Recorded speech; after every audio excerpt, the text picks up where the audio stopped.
going on, New York Giant fans? Welcome back to another episode of the Big Blue in the Bronx podcast. Like, comment, and subscribe. Turn on post notifications so you know when a live stream pops through drops. Appreciate y'all coming back. Got another loss to talk about.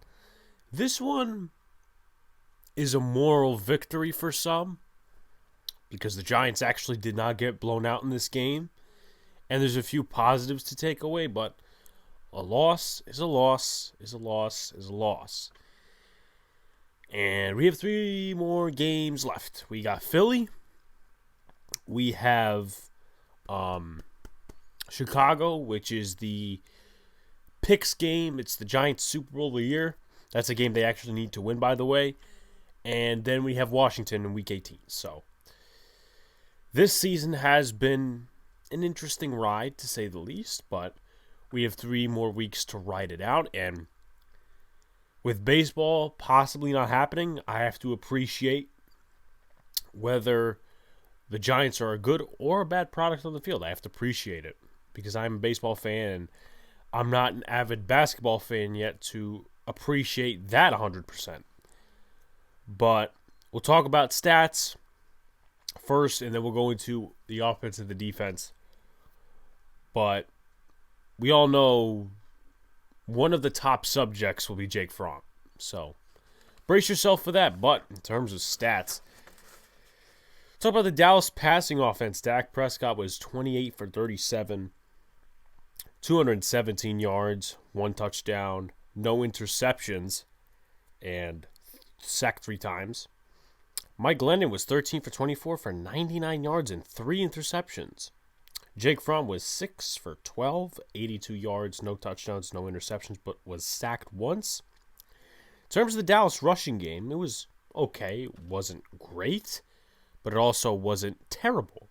Tony Pollard had 12 carries for 74 yards in his first game back.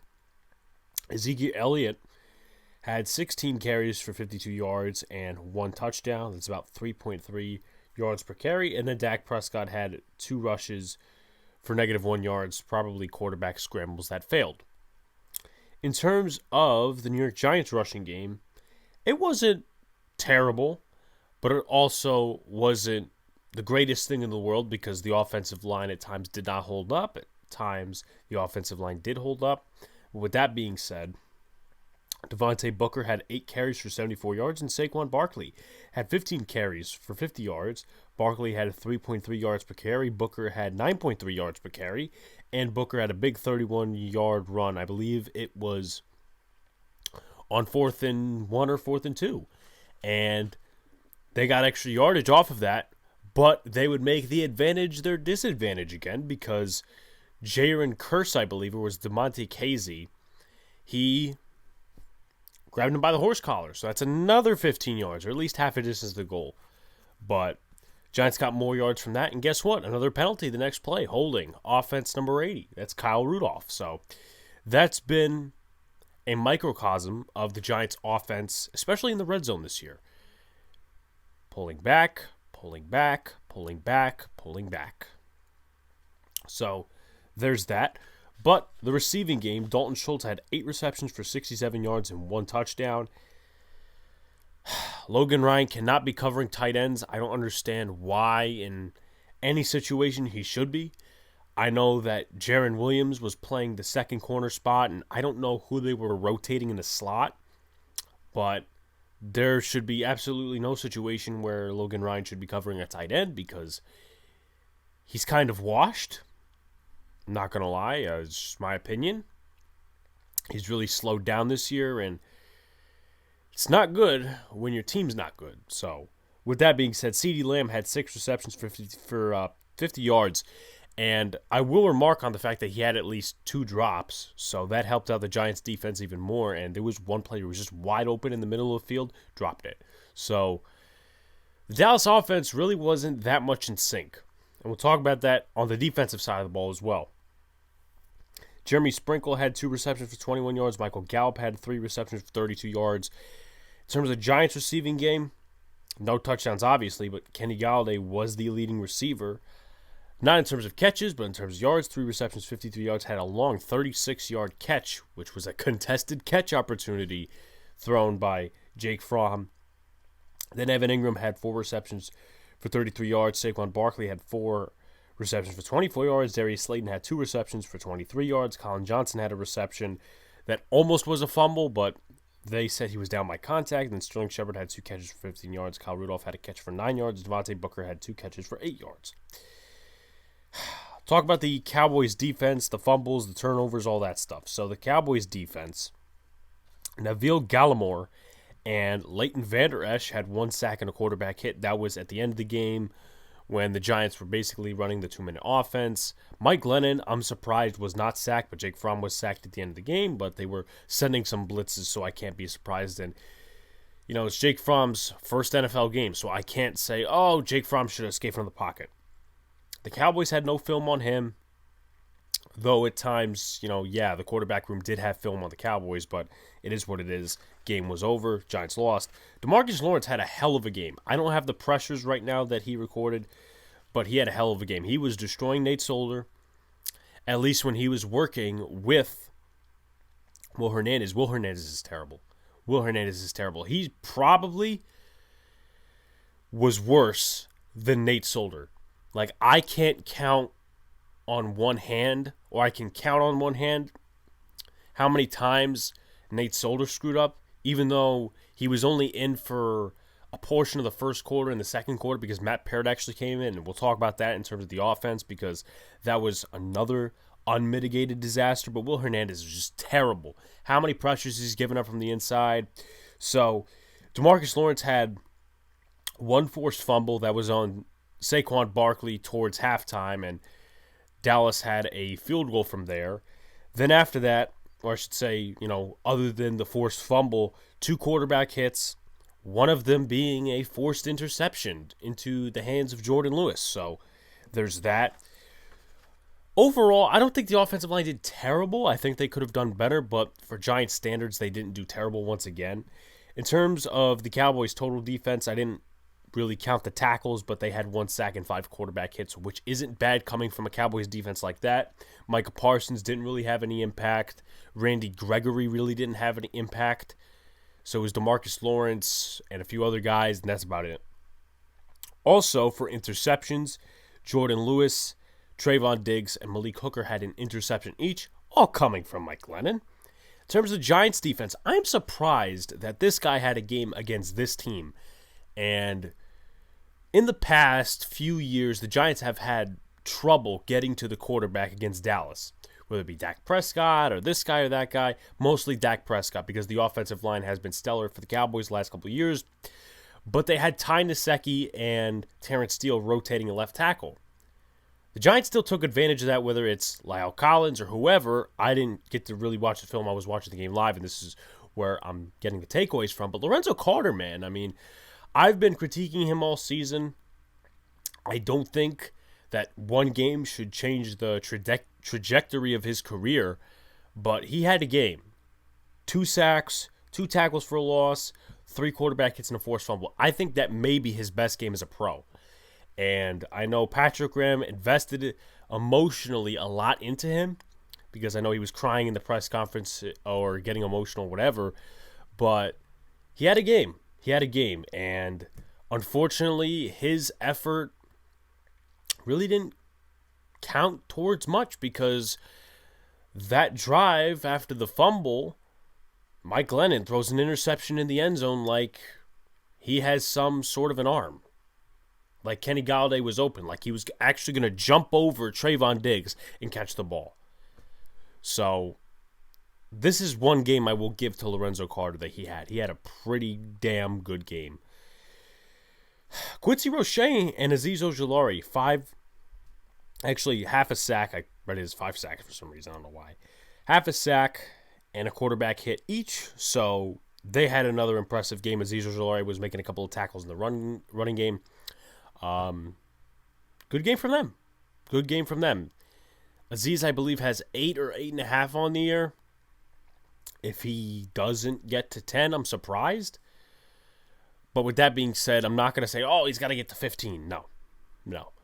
But for a number 2 pass rusher, he's definitely making a mold for himself. Quincy Roche is definitely making a mold for himself. I want to see more of Elderson Smith, though. I want to see him produce a little bit more, and I know that's been on a limited basis because they've been playing Carter and Roche and Ojulari. I want to see him a little bit more. I'm not going to lie to you guys. Jalen Smith, in his Giants debut, he had 4 tackles. So, good game for him. I know there was that thing that came out that apparently he was celebrating with the Cowboys after the Giants lost and the Cowboys won. I don't know what that's about, but in terms of actually on the field stuff that matters, I thought he was the best linebacker out there in terms of the inside. Tay Crowder had a couple of issues. Reggie Ragland needs to be taken out. I mean, seriously. Bernard McKinney and Jalen Smith should be the starting linebackers next week, with Tay Crowder rotating in. Get Reggie Ragland off the field.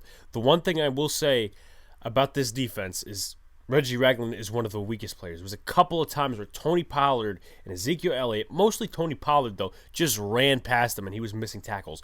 And the one thing he's supposed to be good at is defending the run. And he wasn't good at that on Sunday. So there's that. In terms of the Giants' defense, obviously Lorenzo Carter had the forced fumble and Austin Johnson had the recovery. Talk about team stats before we go to the offense, the defense, and other stuff.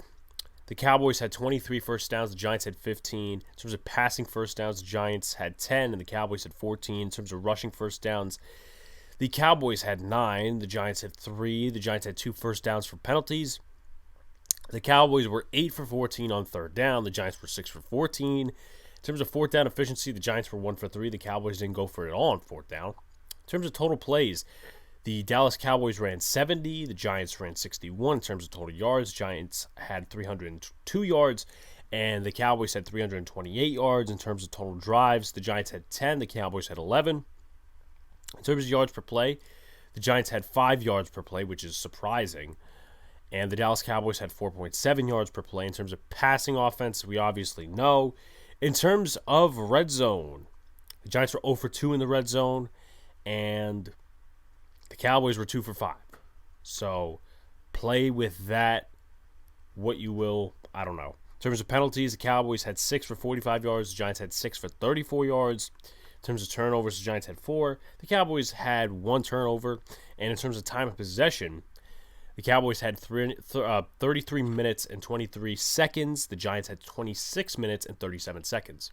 So we'll talk about a little bit of time of possession when we get to the defense, but I'm not going to blame them a huge amount because the offense was supposed to score points, and they didn't score points. I forgot to mention in total, the Giants had 3 sacks and 7 quarterback hits on defense, but let's transition to the offense.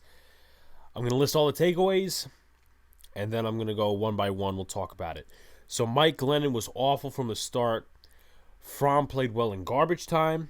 Saquon Barkley was not Saquon other than the big screen play. I believe it was him or Booker. I think it was Booker, but I'm pretty sure it was Barkley. I might be wrong on that. But other than the nice catch that he had on fourth down and everybody was going after Glennon, not really a great game for Barkley. And I'm not saying that's all his fault, but he had a couple of opportunities that were missed. The red zone, 30-yard line and beyond, execution is still sour. The Kyle Rudolph holding penalty after the big run and the horse collar tackle, and the Cowboys offsides, then Sterling Shepard's false start. Devontae Booker looks good again. I mean, a lot of people criticize Dave Gettleman for the contract that he was signed to. He's been a solid signing. And if Barkley gets his head out of his ass a little bit and his team builds an O-line next year, you may be reconsidering what you're doing with Barkley. Now, I'm not going to say sign him to this max contract because even if he does have a good year next year, I don't think there's leverage for Barkley on the table other than if he has a huge year. But that could be a good 1-2 tandem in terms of the running game. Kenny Golladay was targeted via deep pass. Wow. Jake Fromm was the one who threw the deep pass, not Mike Glennon, not Daniel Jones. Offensive line didn't do terrible. Hernandez and Solder struggled. Matt Parrott caused 2 false starts in 1 drive. Sterling Shepard tears his Achilles or his ACL. I usually get those mixed up, and I don't know why. He didn't have a great game. Play calling was off at times, especially when they started inside their own 8-yard line. We'll talk about that, but let's talk about the quarterback situation. And this is another mistake that goes on the coaching staff in terms of evaluating players. I don't care whether in week 1 or week 5, week 7, week 16, week 15, whatever week, you have to evaluate players and you have to recognize the talents they have or they don't have. Coming into this game, looking how he played, Jake Fromm should have started. I know that probably would have been a burden on him because he supposedly didn't know 40% of the playbook. He knew about 60% or whatever. He still looked better than Mike Glennon. And I know there's a lot of people out there, he's playing a prevent defense, and they're trying to be judge homers. I don't understand that philosophy. I don't understand the talking point of trying to defend Joe Judge when clearly you saw with your eyes that Jake Fromm was a better quarterback than Mike Glennon. Mike Glennon had 99 passing yards in 3.5 quarters, and Jake Fromm had 82 in one drive. The Giants started, I believe, inside their own 10 on that drive.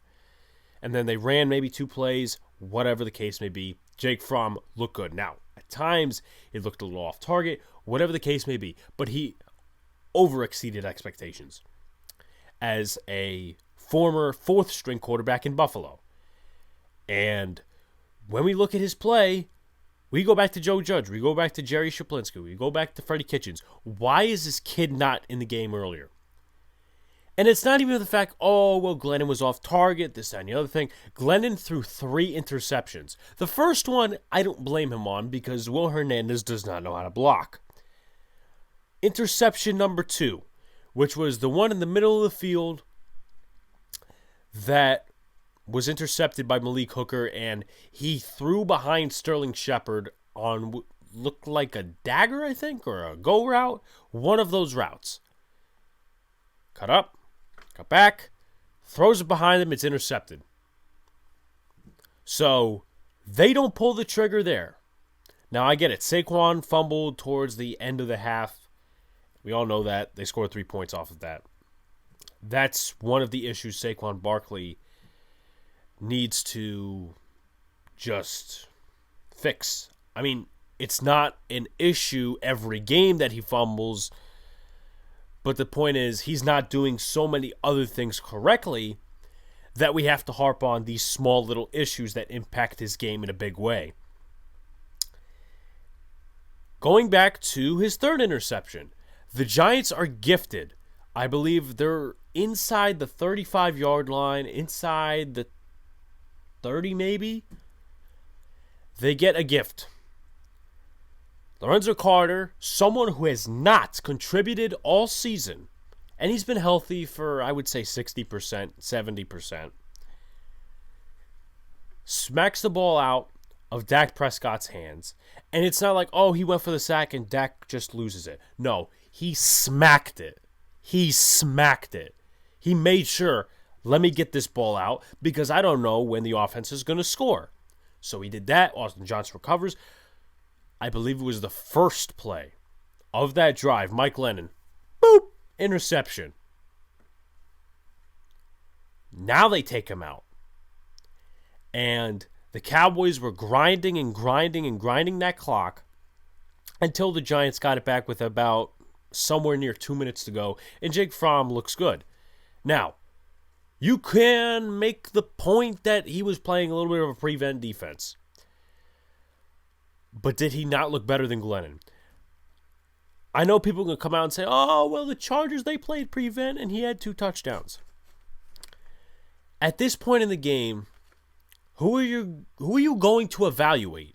A quarterback that's been in this league for 10 years and obviously is not deserving of an NFL quarterback job anywhere, let alone being a quarterback coach, an offensive quality control coach, anywhere. Or someone who's young, they're in their 2nd year, could be something decent in the future, a backup, someone that can compete for camp next year. What are you going to answer to that? Because honestly right now, I'll take Jake Fromm. And don't give me this bullshit, oh, well, Mike Glennon gives the Giants the best chance to win. Bullshit. Jake Fromm gives the Giants the best chance to win at this point. And it's pretty evident that Daniel Jones is not coming back this year. Whether they have a trade in for him, preparing him for that, saving his draft stock, doing whatever, saving him from the offensive line, whatever the case may be. He's not coming back. You might as well start Jake Fromm the rest of the season. And the fact that they didn't consider it until now is a little bit scary. Because Mike Glennon has what? 2 touchdowns, 3 touchdowns total, and 5, 6, 7 turnovers in 3 games? 3.5, if you will. The Cowboys game from earlier this season. Which makes me go to something else in terms of the offensive line. We'll talk about it, but we'll talk about this specific talking point. So Jake Fromm looked good knowing 60% of the playbook. Tell me why Isaiah Wilson is not ready. Will Hernandez is a ball of mental errors. He probably is the New York Giants version of Gary Sanchez. He cannot block. He can't do shit for his life. And he gets worse and worse and worse and worse and worse and worse every year. Why are we keeping him out here when he's not coming back next year? It's pretty evident. I don't know why the Giants would ever re-sign him. The next GM is probably not going to re-sign him. So he's probably going to have some backup job for the Jaguars or something. Why are we keeping him in when he's not a long-term answer, when you can evaluate Isaiah Wilson, see what he has? Does he have trouble with this? Get some film on the guy. And then if you don't want to continue with the project, you cut him in the offseason, you do whatever you need to do. It's the same or similar argument as to the Glennon Fromm one. And a lot of beat reporters, especially Dan Duggan this week, he came out and said Isaiah Wilson was laboring getting into his stance. So he did not look comfortable, apparently. I'm going to take it as that. Throw him out there. Because Isaiah Wilson probably would have more effort knowing he's getting an actual second chance at football than Will Hernandez, who probably knows that, oh, I'm a former second-round pick. I'm going to go be a backup somewhere or a quality starter for some trash team. That argument does not make sense to me. And that argument should be thrown at the Judge homers, because I don't understand why these guys are not in the game. And I want to talk about something else. I'm going to go out of chronological order for this. And a lot of people have been ripping Matt Parrott the last 2 weeks because he's gotten more and more and more playing time. Here's what I want to say to that. I'm not going to sit here and excuse the fact that Matt Parrott had 2 false starts in one drive, and one of those false starts basically turned a 4th down possible conversion. Now, there was no play run, obviously, because it was a false start, and it was before the snap, but he turned an opportunity to convert on the 4th down in their own territory because they were losing to a punt situation towards the end of the game. Obviously, that's his fault. You know what's not his fault? That a lot of these people with talking points come out as, and I've been ringing the bell of Matt Parrott for the last few weeks. I have come out and said he's not the right tackle of the future. He's a backup tackle. That's probably his ceiling right now. If you got him with the number ones in practice, and if you got him with the number ones in the game more, maybe he would be a better player. And he was generally, outside of the penalties, more consistent than Nate Solder. Which goes back to another argument. Going back to the Fromm Glennon argument. Going back to the Wilson Hernandez argument. This guy is young. This guy, you don't have much film on at the right tackle position. Start him. Why not? What do you have to lose? Just like the same thing can be said for Danny Shelton. And he had 2 good plays in the Dallas game. Why not start or rotate in David Moa over Danny Shelton when David Moa is younger. And yes, he's smaller, but he can move around a little bit more.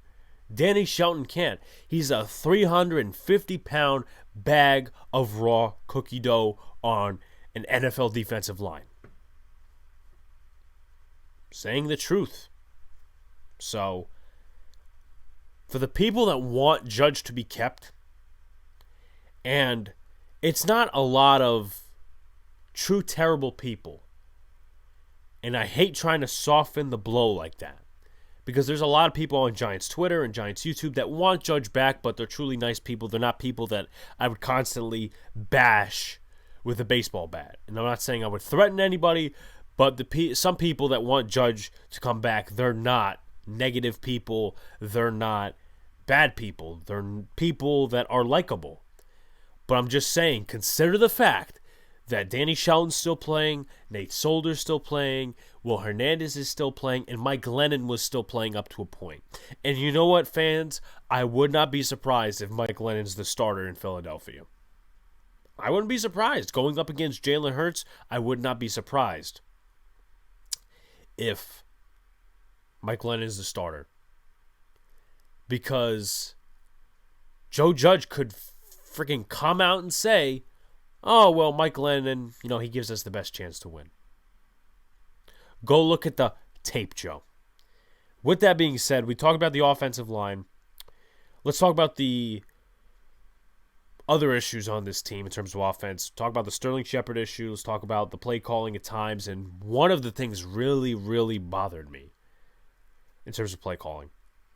And let's talk about the red zone execution. And I'll also talk about something that is an unpopular opinion, but I've come to this point where I have to say it because, well, it's the truth. Saquon Barkley, not Saquon Barkley, then the other big screenplay and the nice catch. I mean, Saquon sometimes just needs to get his head out of his ass. I think we covered that a little bit here. Some games he's good, some games he's bad. It's a mental mess for Barkley, and I appreciate somewhat the fact that he was visibly frustrated. He took his helmet off on that false start penalty, and he was jumping up and down like, what the fuck? But you have to do your part. And I understand the offensive line a lot of times for Barkley was not blowing holes, but for Booker, they were blowing holes, and Booker was going down the field, and he had the big 31-yard carry, stuff like that. But he needs to get his head out of his ass. Because at this point, he's a first-round bust. And whether you like the pick at the time or not, you have to come back to the point and you have to come back to earth and say, well, that wasn't the right pick at the time. And even if it wasn't the right pick at the time, he's not a good player now. Even if he would be a good player this year, the pick wasn't right at the time because there would be a lot of surrounding issues. The offensive line would still be an issue. The defense at the beginning of the year would still be an issue. So there's a lot of ways you can go about it, stuff like that. In terms of the play calling, now this offense has gotten a little bit worse under Freddie Kitchens. And I can name two reasons why, in my personal opinion. Now, I was a guy that wanted Jason Garrett gone as much as the next guy. But I think his old school play calling, not the Air Coryell shit, but the flats, the comebacks, the other stuff that he was trying to do the last 2 years, it really hid player execution. And the player execution being that it's not like it was good, it's bad. His play calling system that was by all means terrible hid bad player execution. Because guess what? You can look at the philosophical standpoint and say, well, Freddie Kitchens has a lot of good play calls. But those good play calls are often not remarked upon because the players don't execute it and you don't see it in real time. You actually have to go back on the film breakdowns and stuff and say, oh, well, good play call, but the offense didn't execute it. there was times, and there's been times this year where the offense has not moved the ball, but there's been good play calls. Like week 1, I was iffy on Jason Garrett that week, but there was a couple of plays that were good, and then they, right out of the red zone, they couldn't score, they couldn't do whatever, other than the one touchdown by Shepard and the garbage time touchdown by Daniel Jones. So when I talk about red zone execution, and when I talk about play calling, I'll talk about play calling in just a second. 30-yard line and beyond seems to be when the Giants struggle, even at the 20, which is the start of the red zone. So take that Devontae Booker run. 31 yards plus the 15-yard penalty or whatever it was. The next play, holding, offense number 80, Kyle Rudolph. And then that kills the drive, so the Giants have to convert a field goal. And then the Cowboys, I think it was towards the end of the game, actually, when Jake Fromm was in, because I know he was targeting Shepard on that drive that the Giants were going down the field, and obviously they didn't convert in the final 2 minutes. But I remember Jake Fromm specifically talking to Sterling Shepard after the penalty. Either DeMarcus Lawrence or Dorrance Armstrong, I think it was DeMarcus Lawrence, stepped off sides and the official stopped the play. So it was offside defense, 1st and 5. Sterling Shepard, full start offense number 3, moves it back so it's 1st and 10. How much of a momentum killer is that? Big one, especially when your offense does not execute in the red zone or any side of the field. Now, one thing I was specifically pissed off about in terms of Freddie Kitchens' play calling, I did like how they stuck to the running game at points, because you were not going to win the game with Mike Glennon as the sole head of the offense, as the sole focus of the offense. You were not going to do that. But on one drive, where there was about 10 minutes left to go in the second quarter, they ran it up the middle for 1 yard. Malik Hooker, Neville Gallimore made the tackle. So they ran it up the middle with Barkley for 1 yard. Then the Dallas Cowboys, Dan Quinn knowing, okay, they're trying to establish the run. Let's try to stop it here. And they've already done it once. So let's try to stop them. 1 yard gain the first play with Barkley, -3 yards with Devontae Booker. And Devontae Booker's not a running back like Barkley where he's going to dance, he's going to try to find some holes. No, he was trapped in the backfield. So if it doesn't work the first time, think of something creative so the next time you can at least get 3, 4, 5 yard gain and set yourself up for 3rd and medium. And then 3rd and 12, pass to Booker, check down probably for 4 yards, and that was the end, and they ended up punting. So that's my takeaways on the offense. Bad play calling at certain times. Player execution horrible like usual. Jake Fromm playing better in garbage time than Mike Glennon overall. Saquon not being Saquon. In terms of Sterling Shepard, horrible loss. I feel for the guy, even though I've never had as many injuries as him. But with all due respect to Shep, I hope he gets better, but I think he needs to consider retirement because way too many injuries in his career. And I don't think the Giants, if he does continue to play, I don't think the Giants should go ahead and keep him, because if you rely on him to be a security blanket or this thing or that thing or whatever, he's going to constantly disappoint because he gets injured a lot. So this was his last game in a New York Giants uniform. That's the unfortunate part about it. Shep, good player on the field, good teammate, but way too many injuries. So about the defense. I don't think the defense did bad. Now, there were times where, yes, Dak Prescott should have thrown on target to this guy, or CeeDee Lamb should have caught a ball instead of dropping it. Sure. But the defense took advantage of those mistakes and didn't let their advantage be the disadvantage like the Giants' offense does every single game. Lorenzo Carter came to life. Jalen Smith was probably the best linebacker on the field.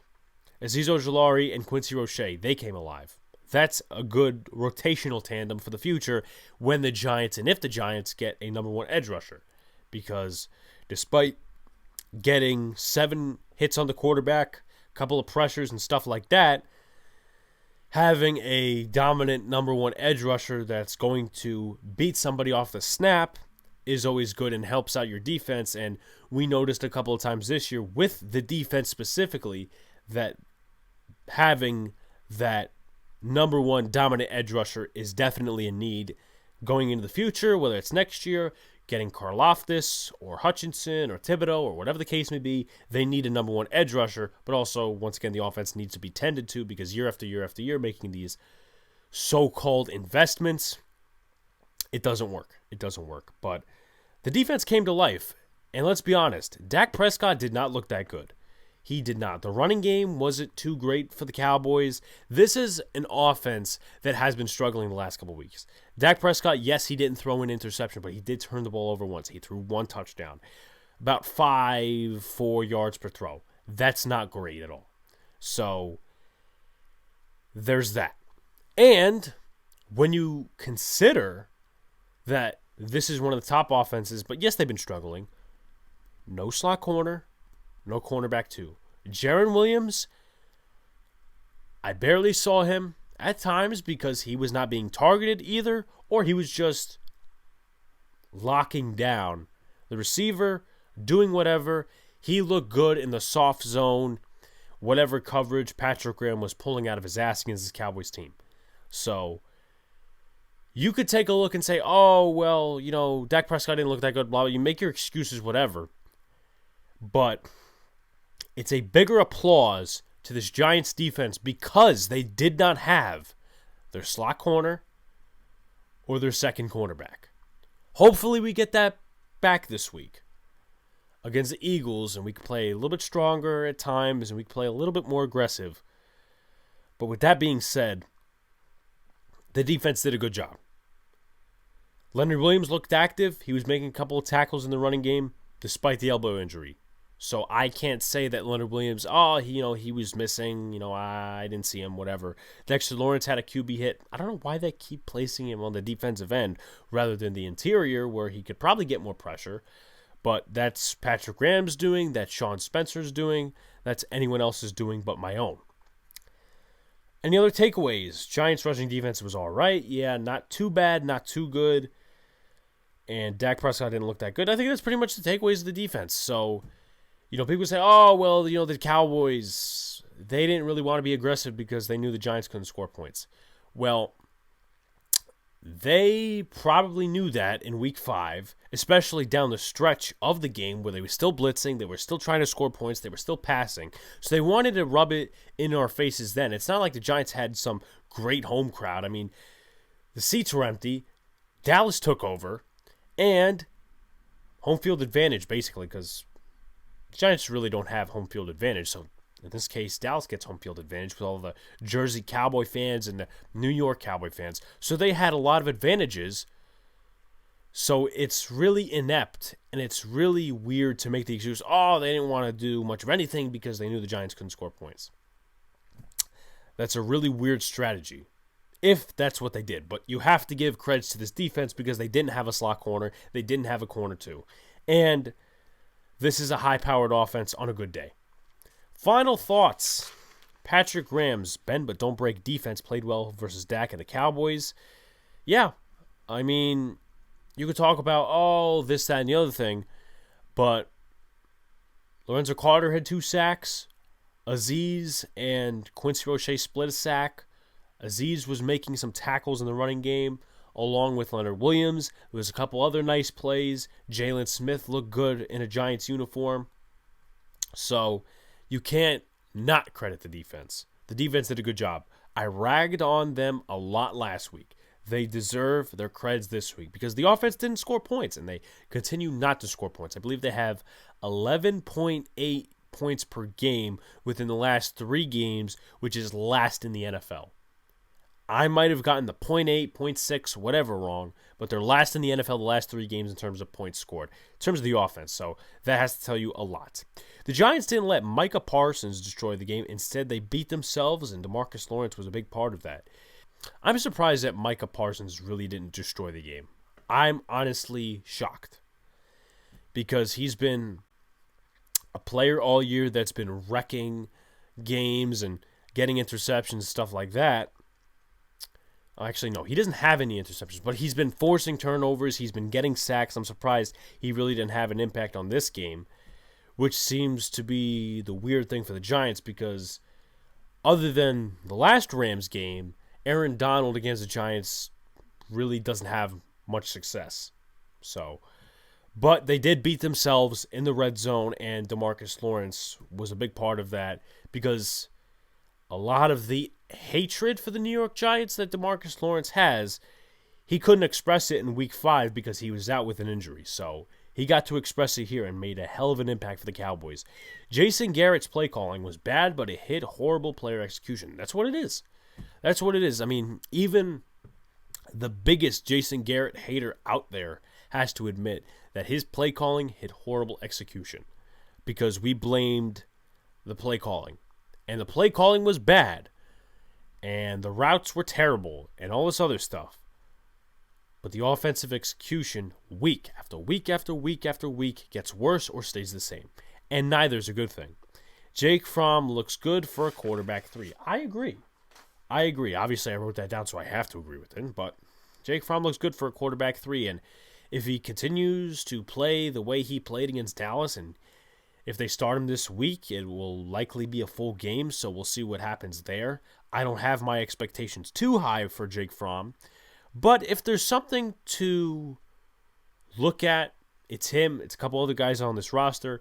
But if there's something there with Jake Fromm, you could take him into next year, have him compete in camp, put him on the practice squad, do what you need to do.